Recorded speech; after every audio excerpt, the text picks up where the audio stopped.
Betul. Untuk yang sedang tidak bekerja saat ini, saya mau kasih masukan, lakukan apa yang kamu mampu, walaupun itu tidak sesuai dengan mungkin jurusan atau aku gengsi gitu. Sekarang nggak ada kata gengsi. Betul. Jualan online yang awalnya saya hanya bisa menjual satu produk, sekarang omset toko bisa 5 juta per hari.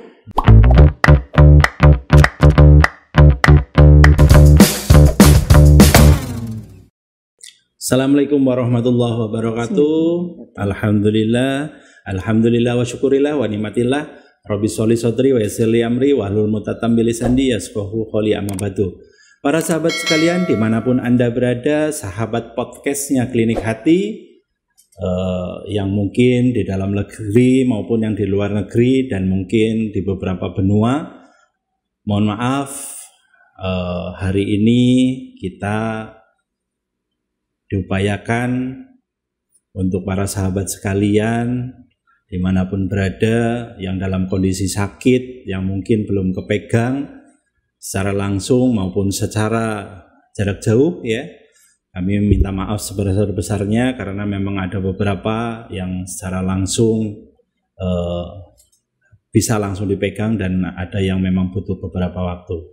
Nah, para sahabat sekalian, di sini podcastnya Klinik Hati, saya sampaikan kita kedatangan tamu yang sangat luar biasa, ya.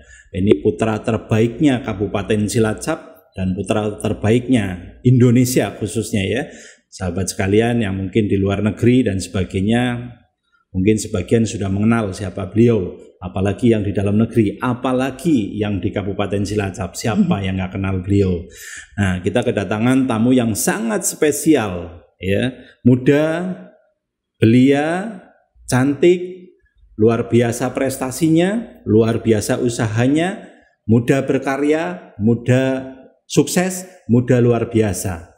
Nah, para sahabat, ini banyak pelajaran yang kita akan ambil hikmahnya maupun pelajaran apapun saat ini, ya. Karena apa? Kita belajar sama orang yang tepat, ya, yang sangat-sangat perlu kita contoh, baik mungkin progresnya dari mulai semenjak kuliah sampai dia sukses nih, perjalanan hidupnya seperti apa. Kita langsung bertanya-tanya kepada beliau, tamu kita yang sangat luar biasa, Mbak Fitri Vintarti, sarjana teknik. Ya, assalamualaikum Mbak Fitri. Waalaikumsalam Ustadz Teguh. Alhamdulillah sehat, sudah diundang di acara podcastnya Ustadz Teguh, ya.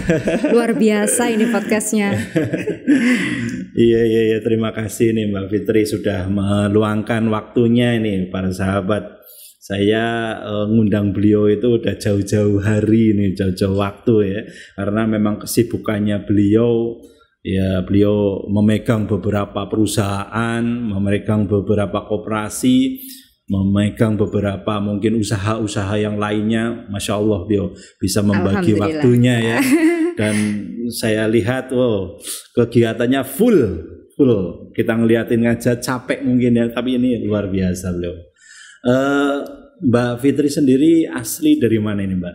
Asli kelahiran mana, ya? Kalau saya asli kelahiran Cilacap. Cilacap, ya. Hanya orang tua bukan asli Cilacap, ya. Jadi memang waktu itu orang tua bapak itu merantau ke Cilacap sama mama. Mama itu sebenarnya asli Purworejo, bapak asli Delanggu. Iya. Tapi saya lahir di Cilacap. Jadi saya putra daerah Cilacap. Oh, gitu. Tapi masih sering mungkin sewaktu-waktu pulang ke Purworejo yang paling ya, sering. Sering, ya. Iya. Keluarga masih banyak di sana berarti, ya? Masih ada kerabat di sana. Di Delanggu juga masih banyak kerabat di sana. Delanggu, ya. Kota beras apa ya kalau nggak salah? Iya. Pokoknya nggak akan kekurangan beras kalau orang asli sana. Benar-benar kalau Delanggu, ya, kota beras, ya, terkenalnya. Nah, ini Mbak Fitri, beberapa yang saya lihat itu Mbak Fitri kan memang lulusan sarjana teknik, ya. Iya, betul. ST, ya, Alhamdulillah sarjana teknik. Sarjana teknik itu dulu apa jurusannya ini, Mbak? Saya teknik industri. Teknik industri, Masya Allah. Iya. Cewek loh. Cewek teknik industri bisa sukses, Masya Allah. Kalau dulu ini, ya. di Atma Jaya lumayan banyak juga sih ceweknya. Ceweknya ya. Ceweknya banyak. Iya, Satu kelas mungkin 10-an lah, 10. 10 ya. Iya, masalahnya biasanya kalau sarjana teknik kan dominan laki-laki ya. Iya, dominan laki-laki memang. Iya, dominan laki-laki karena memang banyak di lapangan, banyak Iya, betul. Ya luar biasa lah ini. Dari dulu memang kelihatan luar biasa ini. Kelihatan bobot bakat untuk suksesnya itu kelihatan, Mbak ya. Amin. Sudah berkeluarga, Mbak? Sudah Pak Ustadz. Ya, alhamdulillah. 2 ya, punya anak. Saya sudah punya 2 orang anak, lengkap, laki-laki ya? Dan perempuan. Laki-laki dan perempuan tuh. Sudah punya anak 2 masih seseger itu tuh para sahabat. Wajib. Kalau itu wajib, jaga kesehatan wajib. Betul. Olahraganya itu mantap loh. Saya lihat banyak nge-gym, banyak apa itu luar biasa menjaga kesehatannya. Nah, boleh cerita nih Mbak asal muasalnya kok bisa sampai memiliki perusahaan yang 1 tambah 1 lagi tambah koperasi lagi, itu prosesnya dulu dari pahit-pahitnya itu seperti apa ini Mbak? Kalau diceritain itu panjang ya. Sebenarnya awal karir saya itu kan marketing perbankan. Saya personal banking officer di Bank Danamon. Gitu ya. Awalnya di Bank Danamon Semarang. Tapi karena keinginan orang tua untuk dekat, akhirnya saya ke Danamon Cilacap. Oh gitu. Berarti awal mulanya di awalnya berkarir di perbankan memang. Perbankan. Oh iya. Nah, setelah di perbankan, waktu itu setelah menikah masih di perbankan ya. Punya anak 1. Yeah. Alhamdulillah saya merasa sih saya nggak ngelamar ya, tapi dapat panggilan dari PT Holcim. Sebenarnya perbaikan kehidupan saya mulai dari situ. Dari situ. Saya nggak merasa ngelamar di Holcim, tapi dapat panggilan via telepon yang saat itu saya kira itu penipuan. Tapi sebenarnya ada cerita di balik mukjizat. Kalau saya bilang mukjizat ya. Kalau mungkin istilah Islam kalau untuk ini mukjizat ya. Mukjizat betul. Ya kan. Nah, suatu saat itu hari kelima anak saya lahir. Hari kelima Raja itu lahir. Waktu itu saya merasa kehidupan saya serba kurang. Serba kurang bukan karena tidak bersyukur ya, Ustadz. Tapi secara memang untuk biaya susu anak, untuk biaya karena saya bekerja di sebagai PBO di perbankan kan, saya harus ada perawat buat anak. Betul. Saat itu saya belum bisa biaya perawat karena kehidupan saya sendiri, suami saya kerja di kontraktor. Nah, awal mulanya itu ada orang mengetok pintu. Jam 10 malam. Saya kira tamu kan, saya buka. Ya memang tamu, tapi ada kata-kata hinaan yang di situ saya itu menganggap diri saya harus bangkit. Cambuk lah ya. Cambuk saya untuk bangkit. Untuk move on gitu ya. Ya karena saya memang saat itu kondisi saya sedang di bawah dan saya nggak punya kemampuan untuk naik ya kan. Betul. Saat itu belum jadi apa-apa saja sudah semugih gitu. Padahal saat itu saya sendiri nggak merasa ada masalah di situ. Saya nggak merasa punya salah dengan orang itu. Tapi saya syukuri malam hari itu saya gendong anak saya. Saya minta sama Allah rubah hidup saya. Alhamdulillah, memang kehidupan itu mulai berubah dari situ. Selisih paling hanya 1-2 minggu saya dapat panggilan di Holcim tanpa saya melamar. Dari sekian ratus orang pelamar saya diterima. Dari situ kehidupan saya mulai berubah. Begitu kehidupan saya mulai berubah, saya sudah mulai kebutuhan-kebutuhan yang awalnya masih ada topangan orang tua saya hilangkan semua. Mulai mandiri. Nah, ya. Setiap ada penghasilan pertama, pesan nenek saya itu separuh diberikan beras dan dibagikan. Masya Allah. Dan mungkin karena pesan itu sampai sekarang alhamdulillah setiap buka usaha baru kayak gitu, ada hasil separuh dibagikan dan wujudnya dalam bentuk beras gitu. Iya. Aduh, luar biasa, merinding. Prosesnya begitu luar biasa sampai berpikiran apa ya? Ya mungkin cambuknya ya di saat cambuknya dari situ.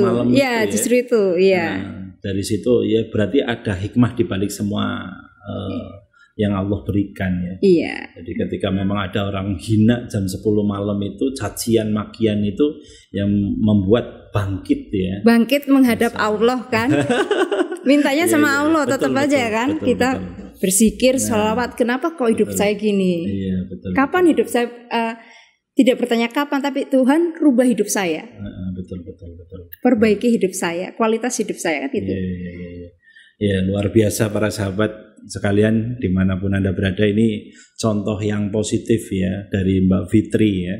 Ini bangkitnya karena memang bentuk hinaan, cacian, makian yang menimbulkan move bangkit. Saya nggak mau dihina, saya nggak mau menjadi orang biasa-biasa saja, dan saya mau menjadi orang yang luar biasa, dan terbukti hari ini duduk di sini menjadi orang yang luar biasa. Diundang di sini karena beliau berprestasi, para sahabat. Kalau mungkin di saat itu, mungkin puluhan tahun yang lalu, jam 10 malam itu tidak move, mungkin nggak bisa duduk. Saya malah bersyukur dengan orang itu. Jadi kita jadi belajar kan bahwa penghinaan itu harus kita syukuri. Kita maafkan orang menghina kita karena kadang dari hinaan itu justru kita bangkit. Justru kita punya keinginan buat jangan sampailah aku dihina lagi, jangan sampailah kita dihina lagi, ya kan Ustadz? Gitu ya. Yang penting jangan kita dendam sama orang yang menghina kita, tapi move. Iya, harus berubah. Saya harus bisa sukses, saya harus bisa luar biasa, harus bisa berprestasi. Itu yang luar biasa. Dan buktikan suatu saat ketika orang yang menghina kita itu datang, kita tolong. Betul, Masya Allah. Dan itu alhamdulillah sudah saya lakukan. Masya Allah, Allah. Saya bersyukur sekali saya bisa menolong orang yang sudah menghina saya gitu kan. Alhamdulillah, Masya Allah. Luar biasa sekali Mbak Fitri, ini pelajaran buat kita semuanya juga ya. Ketika kita memang dalam kondisi di bawah, ya kita jangan berkecil hati. Di saat pas lagi kita di atas, ya selalu mengingat membagikan sesuatu. Ini pelajaran. Membagikan beras, membagikan mungkin sembako dan sebagainya. Apalagi dalam kondisi yang saat ini pandemi COVID-19 di mana-mana. Jadi berusaha semaksimal mungkin, walaupun sedikit kita tetap berbagi. Baik itu mungkin berupa sembako, baik mungkin berupa uang, tenaga, pikiran, itu penting sekali untuk. Betul Ustadz, dan utamakan tetangga sekitar dulu. Betul, ya Ustadz. Betul. Jaga tonggo ya. Iya, jaga tonggo itu yang paling penting. Sebenarnya yang ada di benak nih ketika memang ngobrol sama orang yang sudah sukses tapi muda seperti beliau gitu ya.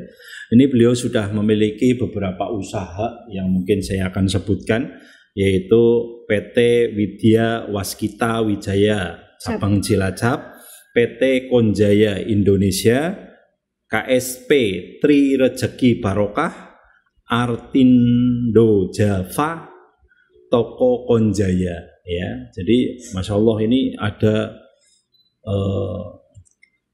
perusahaan-perusahaan yang hebat, yang luar biasa. Amin, dan beliau salah satu ownernya ya, Masya Allah. Baik, kita akan bertanya-tanya lagi Mbak Fitri ya. Sebenarnya dengan kesibukan yang luar biasa, dengan banyaknya seperti itu, sebenarnya pusing nggak sih Mbak?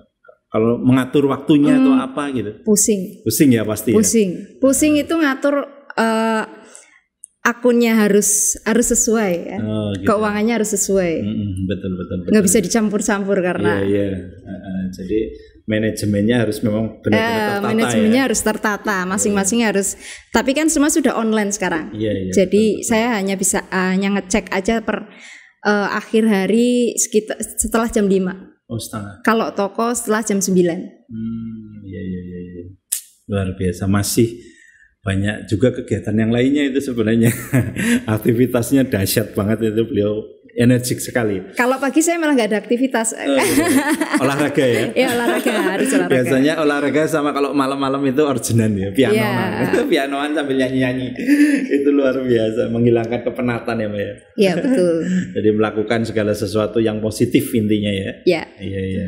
Terus Semangat membagi waktunya nih untuk perusahaan sama kegiatan sendiri pribadi sama kegiatan mungkin keluarga. Nah, itu ya agak susah ya.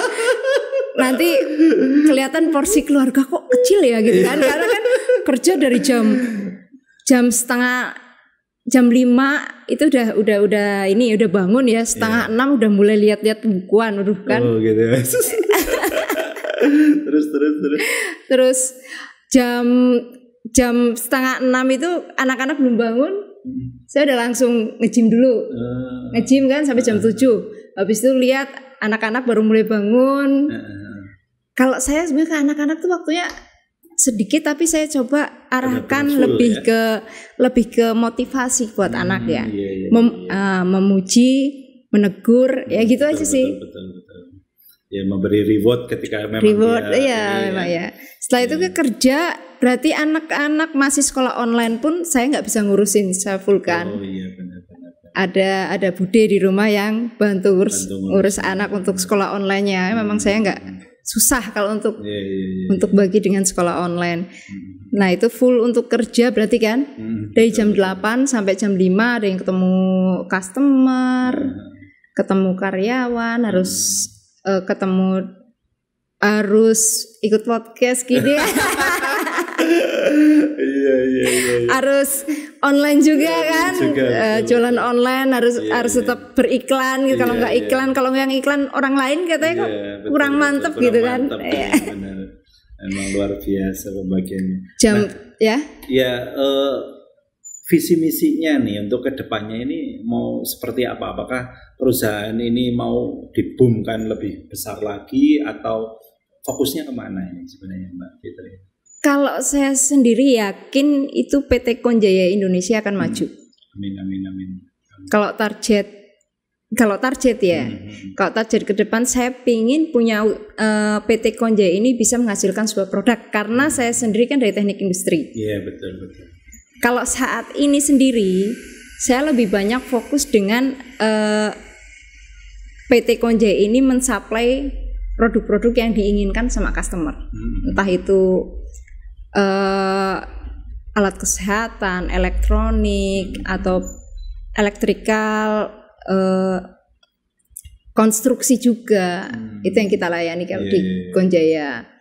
Kalau PT Widya Waskita ini sebenarnya saya itu hanya kantor cabang ya, kantor cabangnya Cilacap. Jadi justru awalnya itu di PT Widya Waskita Wijaya itu awal saya bisa maju.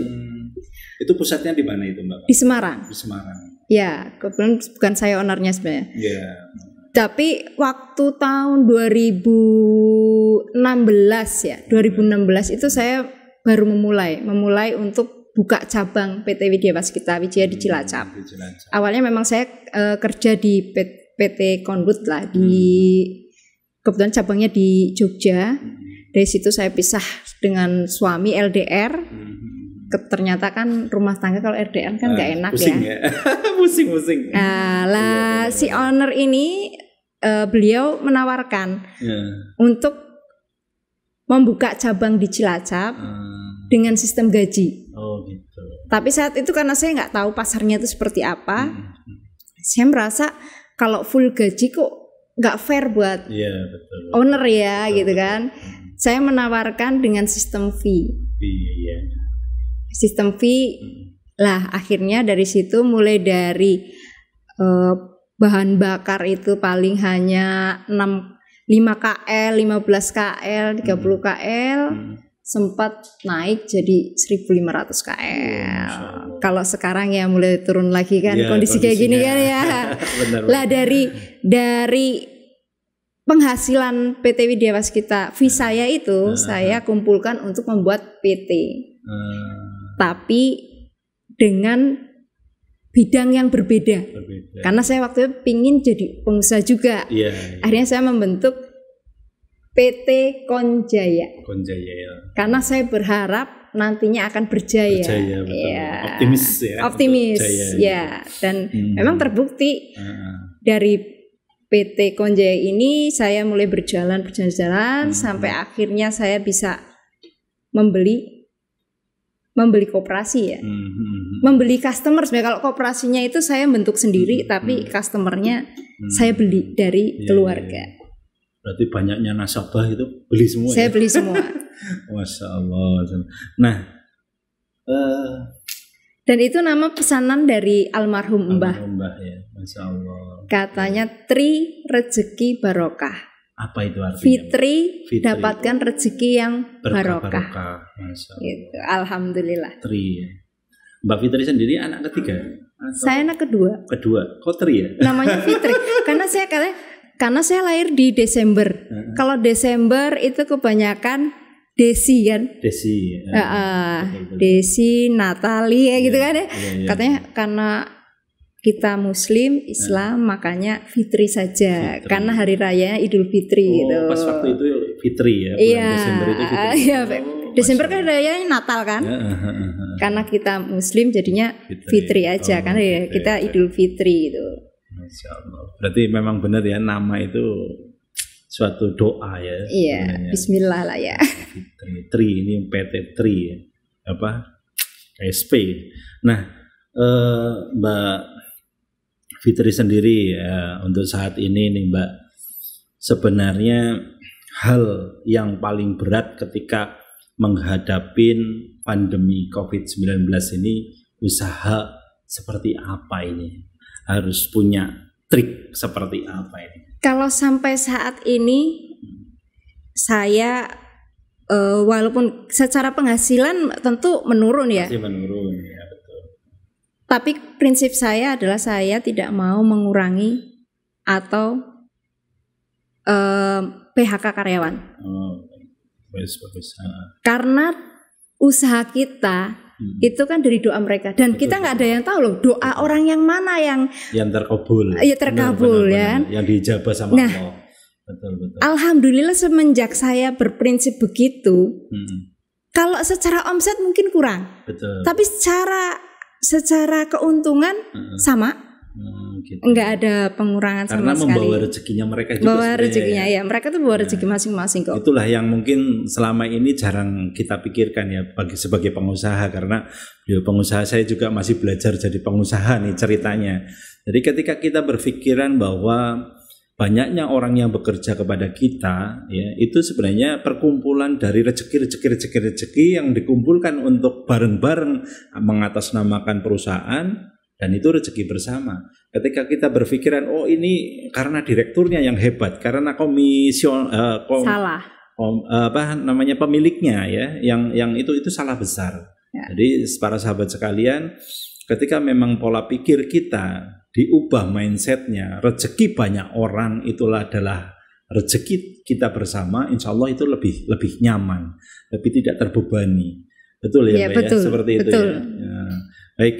Selanjutnya mungkin Mbak Fitri ngasih apa nih gambaran-gambaran ke depannya untuk para sahabat sekalian, untuk sahabat podcastnya Klinik Hati, ini harus seperti apa nih yang mungkin di mana aja, mau mungkin di luar negeri yang lagi pada kerja TKW, TKI dan sebagainya, atau mungkin yang di duta besar atau yang di mana aja nih sahabat-sahabat sekalian dengerin motivasi dari Mbak Fitri yang insya Allah ketika memang dijalankan, insya Allah bisa menjadi orang yang sukses. Syukur pisan bisa lebih sukses daripada Mbak Fitri dan lebih sukses dari saya.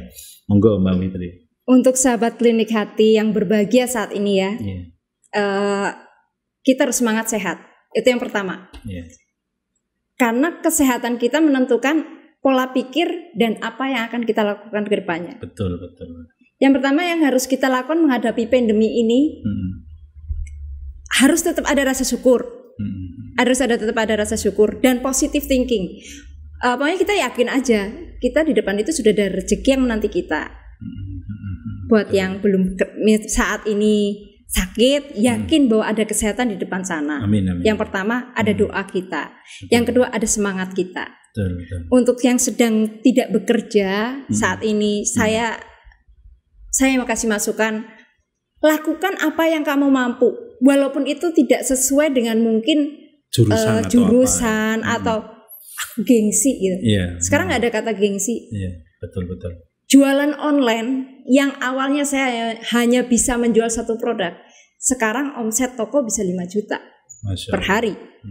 Jadi dengan usaha hanya baru 1 bulan. Jadi kita harus melaksanakan semuanya itu dengan semangat, dengan positive thinking. Betul. Dan jangan lupa bahwa di dalam rezeki kita itu ada rezeki orang lain. Itu yang jangan pernah kita lupa. Utamakan tetangga sekitar, bantu orang sekitar kita. Itu saja sih Ustaz. Ya, masya Allah. Pokoknya positive thinking, semangat. Kalau katanya kerja gitu. Bukan mangan turu. Kalau mangan turu nggak ada hasilnya nanti kan. Nanti yang dimakan malah justru maskernya ya. Iya, pokoknya positif aja, di depan ada apa yang bisa lakukan. Kalau harus ikhtiar. Ikhtiarnya ada. Ya, betul. Doanya ada. Jangan lupa bahwa pandemi ini juga mungkin berakhir dengan kita berdoa, bukan kita menggerutu kan. Betul. Luar biasa sekali.